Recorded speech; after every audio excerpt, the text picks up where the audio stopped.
When you hear the word chainsaw, you probably picture this.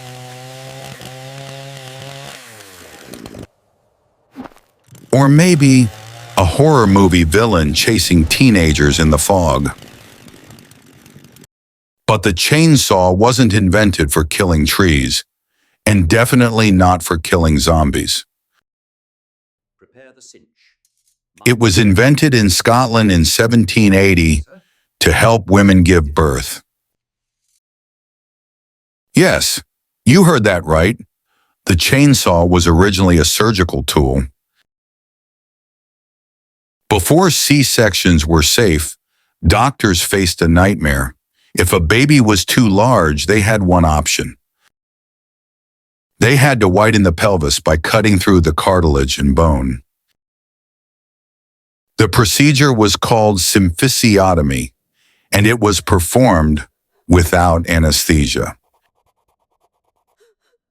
It was slow, messy, and incredibly painful using a standard knife. Two doctors, John Aitken and James Jeffrey, knew there had to be a faster way to cut bone. They modeled their invention on a watch chain, a serrated chain that rotated around a blade. It was powered by a hand crank, like an egg beater, but for bones. It worked. The spinning teeth cut through bone much faster than a handsaw.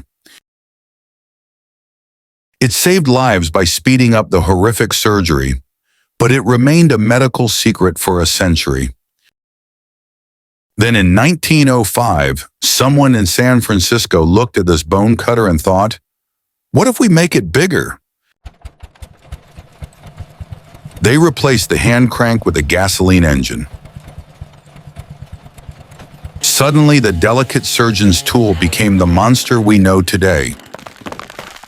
So next time you see a lumberjack, just remember, he's holding a device designed for obstetrics.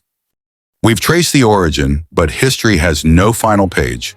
To keep the gears turning and uncover the next secret, hit subscribe and ring the bell. See you in the past.